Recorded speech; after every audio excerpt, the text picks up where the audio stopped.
जय जगन्नाथ पिला माने तुम मानकु संस्कृत शिक्षायतनर ए प्रकोष्ठ मध्य को स्वागत।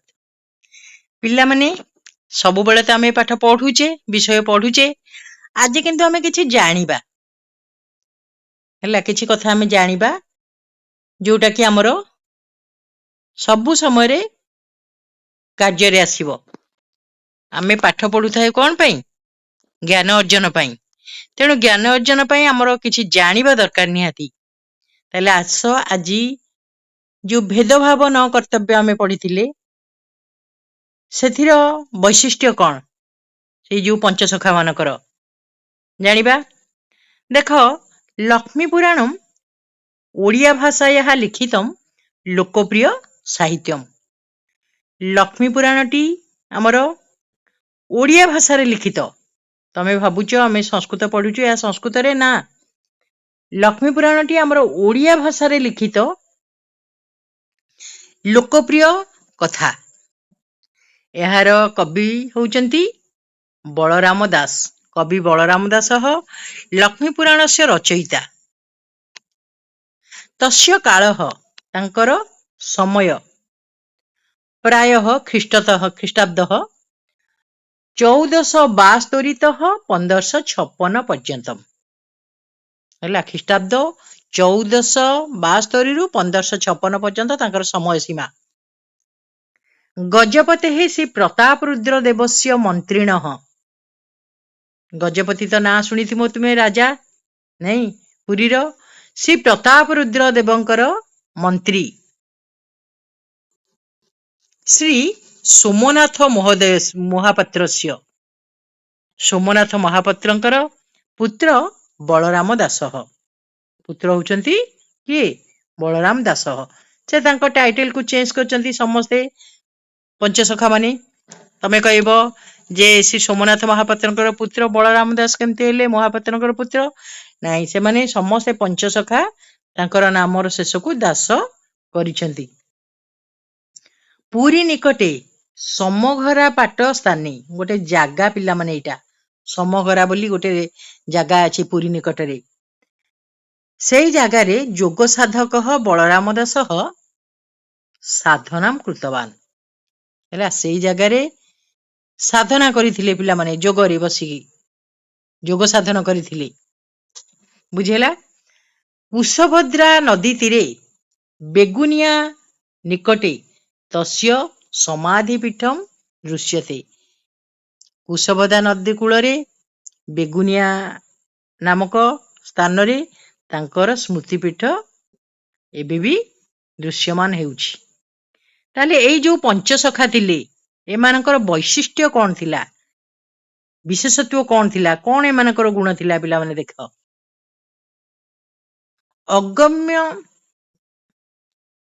अगम्य भाव जाने जसवंत हैला। अगम्य जहा जाई नहीं न गम्य अगम्य सेई भाव जानी पारंती किए जसवंत दास।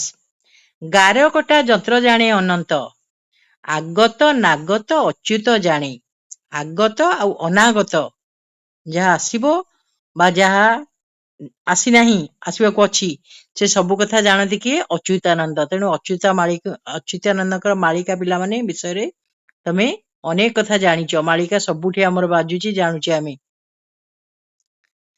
बलराम दास तत्व बखाणी भक्तिर भाव जाने जगन्नाथ। बलराम दास तत्व जेमती हम लक्ष्मी पुराण रे पढ़िले भेदभाव विषय गोटे तत्व जान पढ़िले सेई सबु तत्व कथा बखाणती बा कुहंती तांका लेखारे किए से बलराम दास। भक्तिर भाव जाने जगन्नाथ।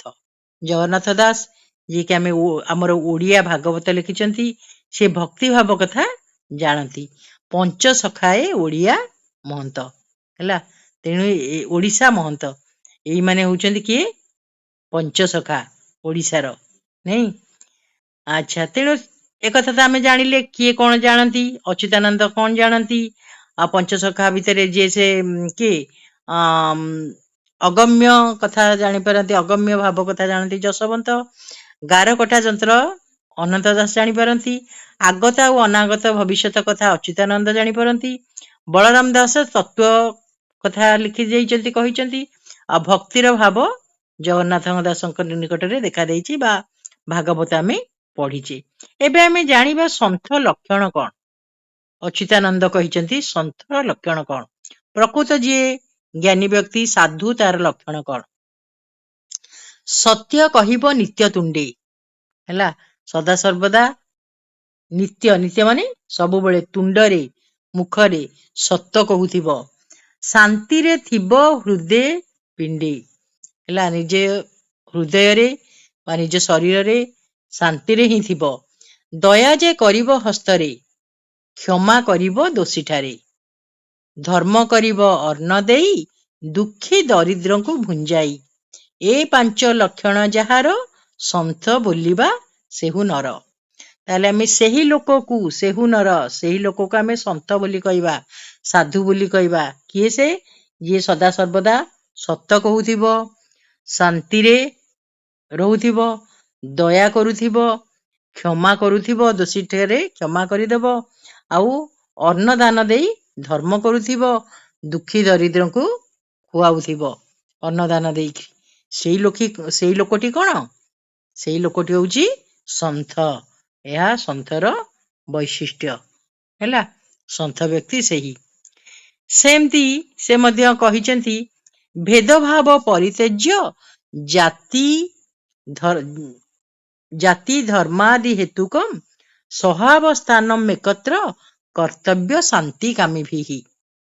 ହେଲା, ତାହେଲେ ଭେଦଭାବ ପରିତ୍ୟଜ୍ୟ, ଭେଦ ଭାବକୁ ତ୍ୟାଗ କରିବ।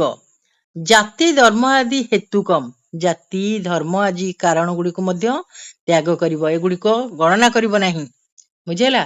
ସହାବସ୍ଥାନମ୍, ଏକାଠି ବାସ କରୁଥିବ, ଏଇ ହଉଛି କର୍ତ୍ତବ୍ୟ, ଏହା କରିବା ଉଚିତ। ଶାନ୍ତି କାମୀଭିଃ, ଶାନ୍ତି କାମୀ ମାନଙ୍କର, ଯିଏ ଶାନ୍ତି କାମନା କରେ ଜଗତରେ, ତାର ଏଇ ଗୁଣ ଗୁଡିକ ଥିବା ଦରକାର। ଜାତି ଧର୍ମ ସମ୍ବନ୍ଧୀୟ ଭେଦଭାବକୁ ତ୍ୟାଗ କରି ଶାନ୍ତିକାମୀ ମାନେ ଏକାଠି ମିଳିମିଶି ରହିବା ଉଚିତ। ହେଲା ପିଲାମାନେ, ତାହେଲେ ଆମେ ସବୁବେଳେ ଶାନ୍ତି ହିଁ ଚାହୁଁଥାଉ ସମସ୍ତେ। ତାହେଲେ ଶାନ୍ତି ଚାହିଁଲେ କଣ ହବ? ତା ପାଇଁ ଆମକୁ କାର୍ଯ୍ୟ କରିବାକୁ ପଡିବ। କଣ ସେ କାର୍ଯ୍ୟ? ଜାତି ଧର୍ମ ଆଦି ଭେଦଭାବକୁ ଭୁଲି ଏକାଠି କଣ ସହାବସ୍ଥାନ କରିବା ହଉଛି ଶାନ୍ତିକାମୀ ମାନଙ୍କର ଲକ୍ଷଣ। ହେଲା, ଏବେ ଲକ୍ଷ୍ମୀ କାହା ପାଖରେ ରୁହନ୍ତି? ହେଲା, କେଉଁ ବ୍ୟକ୍ତି ପାଖରେ ଲକ୍ଷ୍ମୀ ରହନ୍ତି? ଦେଖ, ଯେଉଁ ବ୍ୟକ୍ତି ମଇଳା ଲୁଗା ପିନ୍ଧେ ତା ପାଖରେ ଲକ୍ଷ୍ମୀ ରୁହନ୍ତି ନାହିଁ। ଯିଏ ଦାନ୍ତ ଘଷେ ନାହିଁ, ଅର୍ଥାତ୍ ଦନ୍ତ ମାର୍ଜନ କରେ ନାହିଁ, ବହୁତ ପରିମାଣରେ ଲୋଭରେ ଖାଏ, ହେଲା, ବହୁ ଭକ୍ଷଣ କରେ, ଆଉ କର୍କଶ କଥା କହେ, ଅନ୍ୟମାନଙ୍କୁ କଟୁ କଥା କହେ, ସୂର୍ଯ୍ୟ ଉଦୟ ସମୟରେ ଓ ଅସ୍ତ ସମୟରେ ଶୋଇ ରହେ, ହେଲା, ସୂର୍ଯ୍ୟ ଉଦୟ ଓ ଅସ୍ତ ସମୟରେ ଯିଏ ଶୁଏ, ସେହି ବ୍ୟକ୍ତି ସ୍ୱୟଂ ଚକ୍ରପାଣି ଭଗବାନ ହୋଇଥିଲେ ମଧ୍ୟ ଲକ୍ଷ୍ମୀ ତା ପାଖର ପରିତ୍ୟାଗ କରନ୍ତି। ହେଲା, ଏପରିକି ଭଗବାନଙ୍କ ନିକଟରେ ମଧ୍ୟ ଲକ୍ଷ୍ମୀ ରହନ୍ତି ନାହିଁ ଯଦି ଏପରି ଲକ୍ଷଣ ତାଙ୍କ ପାଖରେ ଥାଏ। ତାହେଲେ କୁବେଳିନମ୍ ଦନ୍ତ ମାର୍ଜନ ପ୍ରଧାରିଣମ୍, ହେଲା, ବହୁଆସୀନମ୍, ବହୁତ ଯିଏ ଖାଏ, ନିଷ୍ଠୁର ଭାଷିଣମ୍ ଚ, ନିଷ୍ଠୁର କଥା କୁହେ ଯିଏ, ସୂର୍ଯ୍ୟୋଦୟେ ଚାସ୍ତମିତେ, ସୂର୍ଯ୍ୟୋଦୟ ଆଉ ଚ ଅସ୍ତମିତେ, ସୂର୍ଯ୍ୟ ଉଦୟ ଆଉ ଅସ୍ତ ସମୟରେ, ଶୟାନମ୍, ଶୋଉଥିବା ଲୋକକୁ, ବିମୁଞ୍ଚତି ଶ୍ରୀ, ହେଲା, ବିମୁଞ୍ଚତି ଅର୍ଥାତ୍ ତ୍ୟାଗ କରନ୍ତି, କିଏ? ଶ୍ରୀ, ଶ୍ରୀ ମାନେ ଲକ୍ଷ୍ମୀ। ଚକ୍ରପାଣି ରପି ଚକ୍ରପାଣି, ସେ ଚକ୍ରପାଣି ହୁଅନ୍ତୁ ପଛେ, ଚକ୍ରପାଣି କିଏ? ବିଷ୍ଣୁ, ନାଇଁ? ତାହେଲେ ନିଜ ପତିଙ୍କୁ ମଧ୍ୟ ସେ କଣ ପରିତ୍ୟାଗ କରନ୍ତି ଯଦି ତାଙ୍କ ପାଖରେ ଏଇ ଲକ୍ଷଣ ଗୁଡିକ ଥାଏ।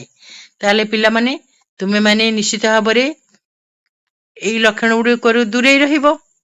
ହେଲା, ମଇଳା ଲୁଗା ପିନ୍ଧିବ ନାହିଁ, ଦାନ୍ତ ସବୁବେଳେ ପରିଷ୍କାର କରିବ, ମୁଖ ଶୋଧନ କରିବ, ଆଉ ବହୁ ପରିମାଣରେ ଭୋଜନ କରିକି ରୋଗଗ୍ରସ୍ତ ହେବ ନାହିଁ, ଅନ୍ୟକୁ କଟୁ କଥା କହିବ ନାହିଁ ବାଧିଲା ପରି। ସେହିପରି ସୂର୍ଯ୍ୟୋଦୟ ଆଉ ସୂର୍ଯ୍ୟ ଅସ୍ତ ସମୟରେ ଶୋଇ ରହିବ ନାହିଁ, କାରଣ ଏହା ରୋଗ ସୃଷ୍ଟି କରେ। ତେଣୁ ଏଇ ଲକ୍ଷଣ ଥିଲେ ଲକ୍ଷ୍ମୀ ତାଙ୍କ ପାଖରେ ରୁହନ୍ତି ନାହିଁ। ତାହେଲେ ତୁମେ ଏଇ ଲକ୍ଷଣ ଗୁଡ଼ିକୁ ନିଶ୍ଚିତ ଭାବରେ ପରିତ୍ୟାଗ କରିବ।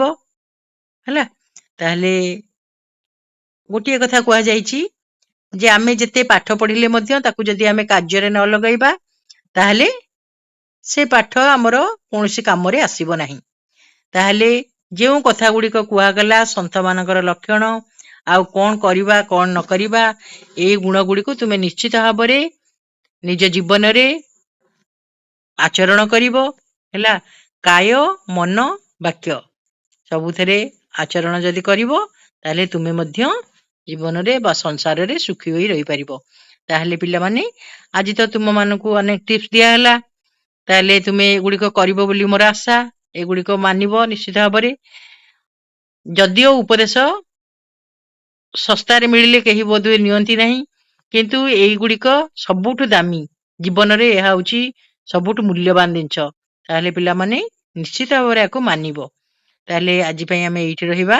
ସମସ୍ତଙ୍କୁ ଧନ୍ୟବାଦ। ଯଦି ପିଲାମାନେ ଭିଡିଓଟି ତୁମକୁ ଭଲ ଲାଗିଥିବ, ତାହେଲେ ନିଶ୍ଚିତ ଭାବରେ ଗୋଟେ ଲାଇକ୍ କରିବ, ଆଉ ନିଜ ସାଙ୍ଗସାଥି ମାନଙ୍କ ନିକଟକୁ ସେୟାର କରିବ, ଏବଂ ସବସ୍କ୍ରାଇବ କରିବାକୁ ମଧ୍ୟ ଭୁଲିବ ନାହିଁ, ଯାହାକି ଆଉ ଭିଡିଓ ହେଲେ ତୁମ ନିକଟରେ ଯାଇ ଶୀଘ୍ର ପହଞ୍ଚିବ। ତାହେଲେ ଆଜି ପାଇଁ ସମସ୍ତେ ଏଇଠି ରହିବା। ସମସ୍ତଙ୍କୁ ଧନ୍ୟବାଦ।